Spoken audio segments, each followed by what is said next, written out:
मेरे प्यारे साथियों नमस्कार। मेरे प्यारे बच्चों कैसे हैं आप सब। मैं उम्मीद करता हूं, आशा रखता हूं कि आप सब बहुत अच्छे होंगे, आपके घर परिवार में सब लोग बहुत अच्छे होंगे और आप सब अपनी एक बेहतरीन से परिणाम की प्रतीक्षा में बहुत ही अच्छी तरीके से तैयारी कर रहे होंगे।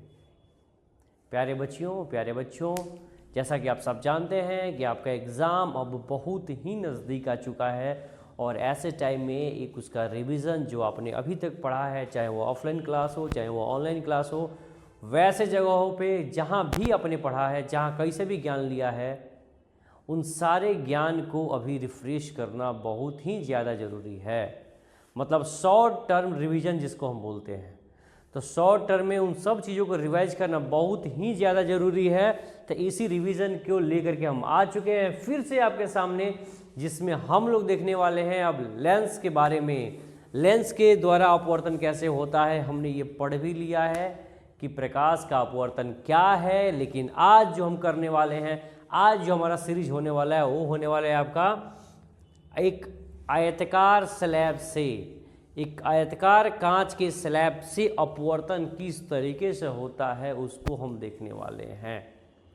मतलब अगर आप एक कांच का टुकड़ा लेते हैं और उस कांच के टुकड़े को लेकर के अपवर्तन के नियम को समझना चाहते हैं या अपवर्तन की प्रकृति को समझना चाहते हैं, तो कैसे समझेंगे। आज हम वही चीज़ लेकर के आपके पास आए हैं।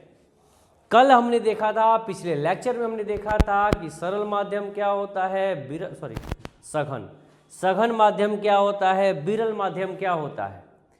क्या होता है जब प्रकाश किसी एक माध्यम से दूसरे माध्यम में प्रवेश करता है। लेकिन आज जो हम देखने जा रहे हैं प्यारे बच्चों, वो होगा हमारा कि प्रकाश जब एक दो नहीं तीन माध्यमों में जाता है तब प्रकाश की प्रकृति कैसी होती है, प्रकाश किस प्रकार के अपवर्तन को दिखाता है, कैसे अपवर्तन को शो करता है। तो स्टार्ट किया जाए, समझा जाए, देखा जाए। चलो लेट्स स्टार्ट। चलो ध्यान समझो। आपके सामने जो ये दिख रहा है, आपके सामने जो ये दिख रहा है रेक्टेंगुलर शेप बोले तो आयतकार शेप में जो आपको दिख रहा है ये क्या है, ग्लास स्लैब है। ग्लास स्लैब को हिंदी में बोलते हैं बेटा कांच का टुकड़ा।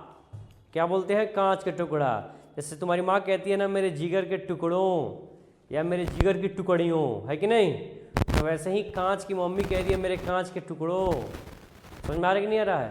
तो ग्लास स्लैब को हम बोलते हैं कांच का टुकड़ा। अब इस ग्लास स्लैब को लेकर के हम अपवर्तन को समझने की कोशिश करते हैं। अब आपने माना, सबने माना कि यह एक ग्लास का स्लैब है और ऊपर से जो आ रहा है वह क्या है, प्रकाश की किरण है। मतलब कि रे ऑफ लाइट है, प्रकाश की किरण है। अब प्रकाश की किरण यहाँ से आ रही है, आजा आजा आजा आजा आजा आ गई। अब यहाँ से आने के बाद आपने पढ़ा था प्रकाश के अपवर्तन की वजह से ये क्या होती है, जैसे ही एक माध्यम को छोड़ के दूसरे माध्यम में जाती है या बेंड करती है या मुड़ जाती है। इसी मुड़ने की प्रक्रिया को ही तो हम अपवर्तन कहते हैं। आपने पढ़ा था ना, नहीं पढ़ा था तो देखिए इस वीडियो के ही डिस्क्रिप्शन में आपको लिंक मिलेगा उस वीडियो का, जिस वीडियो में मैंने बताया है प्रकाश का अपवर्तन क्या है। या आप जाके सर्च करेंगे तो आप देखेंगे कि आपके प्लेलिस्ट में पड़ा हुआ है प्रकाश का अपवर्तन। आप एक बार जाइए, बेहतर से समझ के आइए, फिर से इस वीडियो को दोबारा देखिए। मेरा उम्मीद है, मेरी आशा है, मेरा यकीन है कि आपको और बेहतर तरीके से समझ में आएगा कि प्रकाश का अपवर्तन और इस ग्लास स्लैब की प्रॉपर्टी के बारे में। क्लियर। चलिए बाकी जो बच्चे देख चुके हैं वीडियो, जिससे पहले जुड़ चुके हैं, वो थोड़ा सा ध्यान दें। तो यहाँ क्या हुआ, प्रकाश का अपवर्तन हुआ। ये जो मीडियम आपका था, ये मीडियम क्या है, 1 मिनट,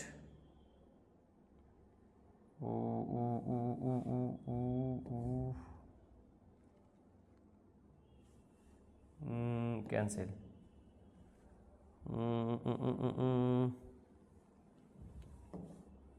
1 मिनट हो गया। चलिए क्या है, ये प्रकाश का अपवर्तन है। अब आप क्या देख रहे हैं कि यह जो मीडियम है वो क्या है, 1 मिनट, क्यों गड़बड़ हो रहा है भाई। चलिए, आप क्या देख रहे हैं कि यह जो मीडियम है ऊपर में, ये मीडियम क्या है, यह है आपका एयर। यह क्या है आपका एयर है। और यह जो है वो क्या है, ये आपका ग्लास है। और फिर नीचे क्या है, एयर है। मतलब क्या देख रहे हैं कि इसको आप मान लीजिए ये आपका है मीडियम 1, ये आपका क्या है मीडियम 2, और ये आपका क्या है मीडियम 3। मतलब प्रकाश क्या हो रहा है, एक मीडियम से दूसरे मीडियम में, दूसरे से तीसरे मीडियम में जा रहा है। मतलब अपने मीडियम को, माध्यम को बदल रहा है। ध्यान समझिएगा, मैंने क्या कहा, ये एयर है, ये ग्लास है, और ये क्या है, फिर से एयर है। तो ऐसे कंडीशन में प्रकाश की प्रकृति कैसी होगी, प्रकाश किस तरीके के नेचर को शो करेगा, प्रकाश किस तरीके के नेचर को दिखाएगा, समझिए। आप ध्यान समझिए, मैंने क्या बताया था कल कि एयर जो होता है वो क्या होता है, एक विरल माध्यम होता है। विरल बोले तो रेयरर मीडियम है। रेयरर का मतलब क्या होता है, विरल का मतलब क्या होता है कि एक ऐसा माध्यम जिसमें प्रकाश को चलने में बहुत आसानी होती है, उसको किसी भी प्रकार के प्रॉब्लम फेस नहीं करना पड़ता है, किसी प्रकार की दिक्कत नहीं होता है। बात समझ में आ रही है। तो अगर दिक्कत नहीं होता है तो वो माध्यम जो होगा वो क्या हो जाएगा, प्रकाश के लिए जल्दी बताओ क्या हो जाएगा, विरल माध्यम हो जाएगा। क्लियर। और सघन माध्यम क्या होता है, तो जिस माध्यम में प्रकाश को चलने के लिए बहुत दिक्कत होती है। आए बस समझिए, प्रकाश को चलने में दिक्कत होती है, प्रकाश के रास्ते को अपोज करने वाले, रोकने वाले कण ज़्यादा होते हैं, ऐसे माध्यम को हम सघन माध्यम कहते हैं। क्लियर। तो याद रखिए, प्रकाश ये क्या है, ये ऊपर में एयर जो है ये कौन सा माध्यम है, ये विरल माध्यम है, विरल माध्यम है। ये कौन सा माध्यम है, ये सघन माध्यम है। तो जब प्रकाश क्या हो रहा है, आ रहा है विरल माध्यम से किधर, सघन माध्यम में, तो अब क्या देख रहे हैं, ये जो आपको दिखाई दे रहा है, एक्चुअली प्रकाश को जाना चाहिए था कुछ इस तरीके से, लेकिन प्रकाश बेंड होकर क्या हुआ, इधर आया ना। ध्यान समझिए, यहाँ पे प्रकाश ऐसे आया ना, 1 मिनट। अब ये आपका क्या है, ये आपका नॉर्मल रे है जो इस पे परपेंडिकुलर है ये। तो ध्यान से समझिएगा कि जब क्या होता है, प्रकाश जो है, समझिए, जब प्रकाश जो है क्या होता है, विरल माध्यम से सघन माध्यम में आता है, तो इस कंडीशन में जो किरण है, जो क्या है समझना है, जो किरण है वह क्या होती है, वह इस रे से, यानी जो परपेंडिकुलर है, क्या है, जो ये परपेंडिकुलर रे आपको दिख रहा है, इससे क्या होती है, वो दूर भागती है। क्या होती है, दूर नहीं भागी, नजदीक आएगी ना। हाँ याद हो, यहाँ क्या होगी, नजदीक आएगी, यहाँ ना दूर भागेगी। ठीक है, क्या होती है, नजदीक आती है। ध्यान समझना। और दूसरे कंडीशन में क्या होता है कि जब सघन माध्यम से प्रकाश फिर किधर जाता है बाबू, विरल माध्यम में। ये माध्यम कौन सा है, विरल है। जब प्रकाश फिर सघन माध्यम से, यानी कि डेंसर मीडियम से रेयरर मीडियम की तरफ आता है, तो वह क्या होता है, वह नॉर्मल रे से दूर भागता है। क्या होगा, दूर भागेगा। यहाँ दो चीज़ों को समझ लो। मैंने क्या कहा कि जब प्रकाश विरल माध्यम से सघन माध्यम में आता है, तो इस कंडीशन में जो प्रकाश की किरण है वह क्या होती है, इस नॉर्मल रे की तरफ आती है, टुवर्ड्स द नॉर्मल जाती है। और जब वहीं फिर प्रकाश की किरण सघन माध्यम से फिर दोबारा विरल माध्यम में जाता है, तो ऐसे कंडीशन में जो नॉर्मल रे है उससे दूर भागता है कौन, प्रकाश की किरण। क्लियर है, ये पॉइंट को याद रखना है। सब लिखा हुआ भी है, मैं आपको समझा भी देता हूँ, आप ध्यान समझिए बाबू। अब यहाँ पे जो लाइट रे आ रहा था, इस रे को हम बोलते हैं इंसिडेंट रे। आपको पता है कि जो रे आती है उसी को इंसिडेंट बोला जाता है, आपतित किरण कहा जाता है। अब यहाँ पे यानी कि जो रे फिर से क्या हुआ, इस विरल माध्यम से सघन माध्यम में एंट्री किया, सघन माध्यम में आया, तो इस रे को हम लोग बोलते हैं रिफ्रैक्टेड रे। क्या बोलते हैं, रिफ्रैक्टेड रे, बोले तो अपवर्तित किरण। और उसके बाद जब यही सघन माध्यम से, यही किरण जब सघन माध्यम से फिर विरल में जाती है, तो इसको बोलते हैं हम लोग इमर्जेंट रे। क्या बोलते हैं, इमर्जेंट रे। इसको हम लोग निर्गत किरण कहते हैं हिंदी के अंदर। आई बात समझ में, क्या बोलते हैं इसको, निर्गत किरण। आगे बात समझ में, क्या ये निर्गत किरण है। इमर्जेंट रे कहा जाता है इसको। Is it okay? बात समझ में आ रही है? चलिए आगे बढ़ते हैं। आप समझिए अब क्या है कि इस नॉर्मल रे और इस रिफ्रैक्टेड रे के बीच में एक एंगल बन रहा है, जिस एंगल को हम क्या बोलते हैं? आर बोलते हैं, यानी कि एंगल ऑफ रिफ्रैक्शन। कल हम लोग पढ़ लिए थे इस चीज को। यहाँ आप देखिए तो यहाँ भी क्या होता है कि इस इंसिडेंट रे और इस नॉर्मल रे के बीच में क्या हो रहा है? एक रे बन रहा है, सॉरी एंगल बन रहा है। इसी एंगल को हम क्या बोलते हैं? आई, यानी कि एंगल ऑफ इंसिडेंस। क्या बोलते हैं इसको? एंगल ऑफ इंसिडेंस कहा जाता है। Is it clear? चलिए बहुत अच्छी बात है। यहाँ पे जब आप आइएगा तो देखिए फिर से क्या हो रहा है कि इस नॉर्मल रे और इस रिफ्रैक्टेड रे, ये रिफ्रैक्टेड रे है और ये क्या है? नॉर्मल रे है। इनके बीच में फिर से एक एंगल बन रहा है, इसको भी हम बोलते हैं आर, यानी कि एंगल ऑफ रिफ्रैक्शन। और यहाँ पे आप देखिएगा कि नॉर्मल रे और इमर्जेंट रे के बीच में एक एंगल बन रहा है, इसको हम ई से डिनोट करते हैं। किससे? ई से। इसको बोला जाता है एंगल ऑफ इमरजेंस। क्या कहा जाता है? एंगल ऑफ इमरजेंस कहा जाता है। क्लियर? तो इस पूरे डायग्राम से बस सिर्फ इतना समझना है, इस पूरे डायग्राम से सिर्फ इतना जान लेना है। क्या जान लेना है? कि जब भी प्रकाश एक माध्यम से दूसरे माध्यम में जाती है तो क्या होती है? वह मुड़ती है, उसका चाल बदलता है। उसके बाद ये जान लेना है कि जब प्रकाश क्या होता है? एक विरल माध्यम से चल के सघन माध्यम में जाता है तो प्रकाश की जो किरण होती है वह नॉर्मल रे के तरफ भागती है। क्लियर? और फिर क्या जान लेना है कि जब प्रकाश की किरण क्या होती है? सघन माध्यम से फिर विरल माध्यम की तरफ जाती है तो इस कंडीशन में वो नॉर्मल रे से क्या होती है? दूर भागती है। मतलब यहाँ दो जगह अपवर्तन हो रहा है। आइए बात समझ में, क्या होता हो रहा है? यहाँ पे दो जगह अपवर्तन हो रहा है, एक जगह यहाँ हो रहा है और एक यहाँ। मतलब एक अपवर्तन आपका यहाँ इस प्लेस पे हो रहा है, दूसरा अपवर्तन आपको इस प्लेस पे हो रहा है। बात समझ रही नहीं? यानी कि यहाँ पे क्या हो रही है? प्रकाश की किरण दो बार अपवर्तित हो रही है। आइए बात समझ में, यानी कि क्या है? यहाँ पे अपवर्तन कितने बार हो रहा है? दो बार हो रहा है। बात समझ में आ रही है? चलिए आगे बढ़िए। कोई डाउट नहीं यहाँ तक? कोई डाउट हो तो जरूर बताइएगा। ये एक्सटेंड इंसिडेंट का मतलब क्या है? इसका मतलब ये है कि एक्चुअल में जब प्रकाश ऐसे आ रहा था तो प्रकाश को एक्चुअल में जाना चाहिए था इस प्लेस पे, यहाँ पे जाना चाहिए था, लेकिन प्रकाश कहाँ आया है? रे कहाँ आया है? वो यहाँ पे आया है। तो ये प्रकाश जाना इधर चाहिए था, दिखा आया यहाँ पे है। इसी फेनोमेनन को ही तो हम अपवर्तन कहते हैं, तो आप पढ़ चुके हैं। चलिए कोई डाउट नहीं आता, आगे बढ़िए। कल हम लोग देख भी लेते कि अपवर्तन क्या है, समझ में आ रहा है? चलिए आते हैं, आगे बढ़िए। क्या कहता है? ओह ये ब्लैंक है।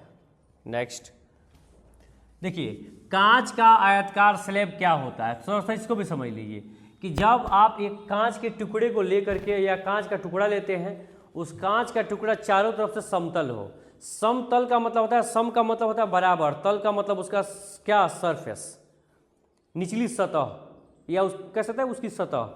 तो जब किसी भी कांच का पूरा सतह एक जैसा हो तो उसी को हम समतल कहते हैं। आइए बात समझ में। तो इसमें हम क्या करते हैं? कांच का आयताकार स्लैब क्या होता है कि जब किसी भी कांच का पूरा तल सम हो तथा उसकी मोटाई क्या हो? एक समान हो, तो ऐसे टुकड़े को हम क्या बोलते हैं? कांच का आयताकार स्लैब। क्लियर? मतलब उसकी मोटाई क्या होगी? सेम होगी, बराबर होगी। इसके अलावा क्या होगा उसमें क्या होगा? उसके तल सारे क्या होंगे? बराबर होंगे। आए बस में सारी सतहें क्या होंगी? एक दूसरे के समानांतर होगी। अगर आपको पता होगा कि आयत क्या होता है तो शायद इस चीज़ को और बेहतर तरीके से समझ पाएंगे, है कि नहीं? चलिए आप समझिए कि कांच का जब आयताकार स्लैब हम लेते हैं तो अपवर्तन की प्रक्रिया किस तरीके से होती है।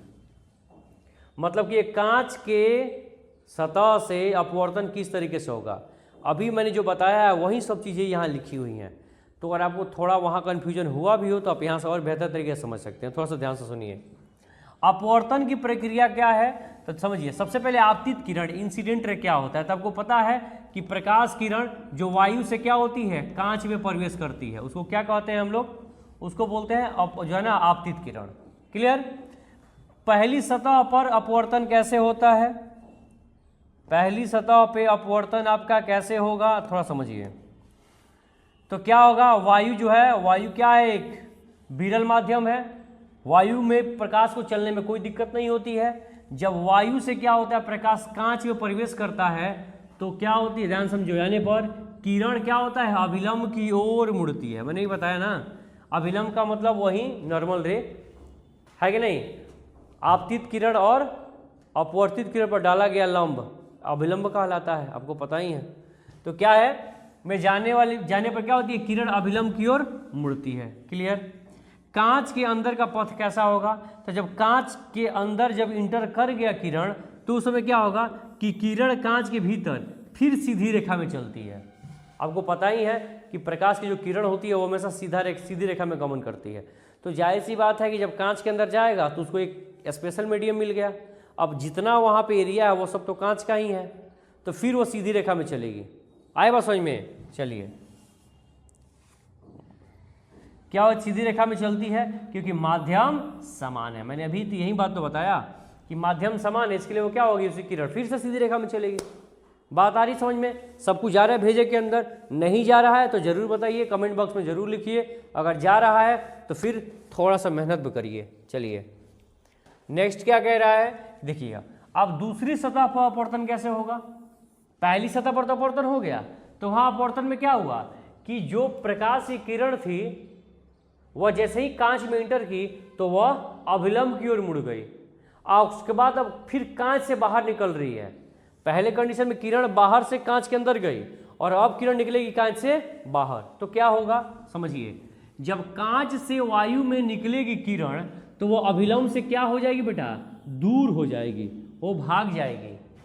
वो क्या होगी, भाग जाएगी, साइड हो जाएगी, दूर हो जाएगी। नहीं हम नहीं जाएंगे तुम्हारे पास, चलो चलो साइड चलो, साइड चलो, दूर भागेगी। क्लियर। चलिए, दूर हो जाएगी। फिर क्या होगा, निर्गत किरण के साथ क्या होगा, इमर्जेंट रे का क्या होगा, तो मैंने नहीं बताया ना कि ऊपर में वो इंसिडेंट है। जब हवा से, एयर से, वायु से अंदर जा रहा है कांच के, और जब कांच से क्या हो रहा है फिर से हवा में आ रहा है, तो वो बन गया इमर्जेंट रे, मतलब यही निर्गत किरण। तो क्या कह रहा है कि निर्गत किरण क्या होगी, आपतित किरण के समानांतर होती है, लेकिन वह थोड़ी पसर और विस्थापन दिखाई देती है। थोड़ा सा समझ लीजिए क्या कह रहा है ये पॉइंट, कि जो आपतित किरण है वह क्या है, किसके समानांतर है, तो ये समानांतर है निर्गत किरण के। आइए आपको मैं समझा देते हैं। देखिए जैसे ये क्या है, इंसिडेंट है, तो इंसिडेंट आपका कुछ इस तरीके से गया है क्या। उसके बाद देखिए ये आपका क्या इमर्जेंट है, तो देखिए इमर्जेंट भी कुछ इस तरीके से गया है क्या, तो ये दोनों क्या हो गए, एक दूसरे के समानांतर हो गए क्या, पैरेलल हो गए क्या। तो ये आपका क्या है, ये आपका है आपतित, कौन है बेटा, आपतित किरण है। और ये नीचे वाला आपका क्या है, ये आपका निर्गत किरण है, जो आप इनको देख भी सकते हैं कि ये है और एक यहाँ है। तो ये कि यहाँ मैंने उसी को क्या किया, यहाँ बना दिया, और ये गया है ऐसे, ये ऐसे गया है ना, मैंने इसी को उठा करके यहाँ बना दिया। तो दोनों एक दूसरे के क्या है, पैरेलल दिख रहा है क्या, समानांतर दिख रहा है क्या, बिल्कुल दिख रहा है। लेकिन होता क्या है कि थोड़ा सा ये पासर और विस्थापित दिखाई पड़ते हैं। क्यों, क्योंकि अपवर्तन की वजह से होता है। ये सब कुछ तो आप पढ़िए चुके हैं। चलिए आगे आइए, क्या कह रहा है, ये तो समझ गए हम लोग। ओके, नेक्स्ट स्लाइड पे चलते हैं। नेक्स्ट क्या कह रहा है बाबू कि कांच के आयताकार स्लैब के प्रमुख परिणाम, रिजल्ट क्या होते हैं। कांच का जो आयताकार स्लैब है उसके परिणाम, उसके रिजल्ट क्या रहे। मतलब जो हमने इतना सारा एक्सपेरिमेंट किया कि एक बार रेयरर मीडियम से डेंसर में भेजा लाइट को, फिर डेंसर से हमने रेयरर में भेजा लाइट को, तो इतना कुछ करने के बाद हमें रिजल्ट क्या मिला कि हम लोगों को बता सकें। या अगर ऐसा आप स्कूल के अंदर कर रहे हैं या कहीं भी कर रहे हैं, अगर आप ऐसा एक्सपेरिमेंट कर रहे हैं तो लास्ट में आप लोगों को क्या बताएंगे कि आपने क्या ऑब्जर्व किया और आपके ऑब्जर्वेशन का रिजल्ट क्या मिला, कंक्लूजन क्या मिला। तो वो अगर आपको नहीं पता है तो आप थोड़ा सा बोर्ड पे ध्यान दीजिए, आपको पता चल जाएगा। देखिएगा कैसे, कांच के जब आयताकार स्लैब से हम ऐसे करेंगे, ऐसे एक्सपेरिमेंट करेंगे, तो ऐसी एक्टिविटी करेंगे, तो उसका परिणाम क्या होगा कि आपतित किरण और निर्गत किरण क्या होगी बेटा, समानांतर होगी। हमें दोनों समानांतर दिखाई पड़ेगी, एक दूसरे के पैरेलल दिखाई पड़ेगी। बात बिल्कुल समझ में आ रही होगी मेरी बात, कोई कंफ्यूजन नहीं हो रहा होगा शायद आपको, हम ये उम्मीद करते हैं। और अगर कंफ्यूजन हो रहा है तो कमेंट के अंदर जरूर लिखिए। और एक बार फिर से कहेंगे आपको कि आप चैनल पे अगर नए हैं तो चैनल को सब्सक्राइब करिए, लाइक करिए, दोस्तों के साथ कि शेयर करिए, है कि नहीं। खुद भी ज़बरदस्त तरीके से पढ़िए, औरों को भी ज़बरदस्त तरीके से पढ़वाइए। आए बात समझ में। चलिए तो पहला परिणाम तो ये हो गया। दूसरा क्या होगा कि किरण का पसर व विस्थापन होता है। पसर व विस्थापन हम इससे पहले लेक्चर में पढ़ चुके हैं कि पसर व विस्थापन का मतलब क्या होता है, किसी भी चीज का अपने एक्चुअल पोजीशन से अलग दिखना, ठीक है, पसर व विस्थापन होता है। मतलब जहां पे वो एक्चुअल में है वहां ना देख करके थोड़ा इधर उधर दिख रहा है, उसको हम पसर व विस्थापन कहते हैं। क्लियर। चलिए तीसरा क्या है कि आपतन कोण और निर्गमन कोण क्या होते हैं, बराबर होते हैं। मतलब आपतन कोण जो आपने देखा ना, क्या angle I is equal to angle E, ये क्या होंगे, आपस में बराबर होंगे। क्यों? क्योंकि यही तो दोनों समानांतर थे एक दूसरे से। क्लियर। चलिए स्लैब के अंदर की किरण का मार्ग क्या होता है, तिरछा होता है। स्लैब के अंदर के किरण का मार्ग तिरछा क्यों होगा, क्योंकि वो माध्यम कैसा है, माध्यम कैसा है, सघन माध्यम है। याद रखिएगा यहां का मार्ग तिरछा होता है। क्यों? क्योंकि माध्यम कैसा होगा बच्चे, माध्यम विरल होता है। ओ सॉरी, यहाँ माध्यम सघन न होगा, 1 मिनट।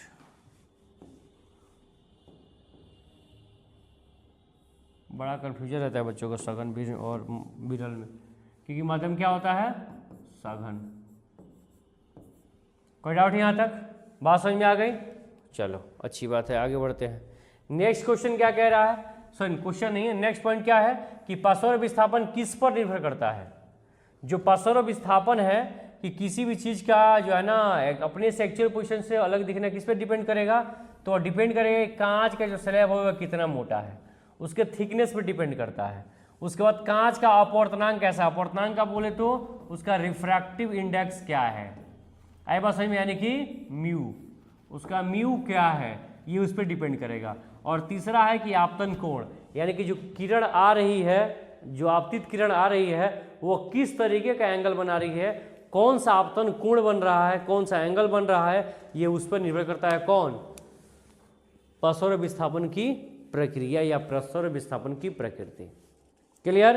तो बस इसके बाद हम लोग जो पढ़ने वाले हैं वो पढ़ने वाले हैं बेटा लेंस के बारे में, जिसमें हम लोग देखेंगे गोलीय है कि नहीं, कि स्फेरिकल लेंस क्या होता है, जिसमें हम लोग पढ़ेंगे कनकेव लेंस, कन्वैक्स लेंस, उनकी प्रॉपर्टी, उसमें इमेज में फॉर्मेशन, सब कुछ देखेंगे एक एक करके। एक भी चीज़ ऐसा नहीं होगा जो छूटने वाला है, एक भी चीज़ ऐसा नहीं होगा जिसको पढ़ने के बाद आपका बोर्ड, आपका एग्ज़ाम आपको परेशान कर सके। तो जी हाँ दोस्तों, मिलते हैं फिर हम एक नए अध्याय में नए टॉपिक के साथ, जिसमें हम पढ़ेंगे लेंस के बारे में।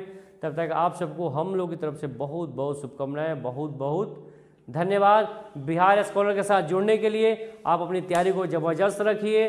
चैनल पर नए हैं, चैनल को सब्सक्राइब करिए, शेयर करिए, लाइक करिए। आपका ही विश्वास हमारा क्या है, हमारा मनोबल है, और आपका आने वाला कल हमारा बल है कि नहीं। तो चलिए मिलते हैं फिर एक नए सेशन में, तब तक के लिए आप सबको बहुत बहुत धन्यवाद, शुक्रिया जुड़ने के लिए, देखने के लिए, थैंक यू।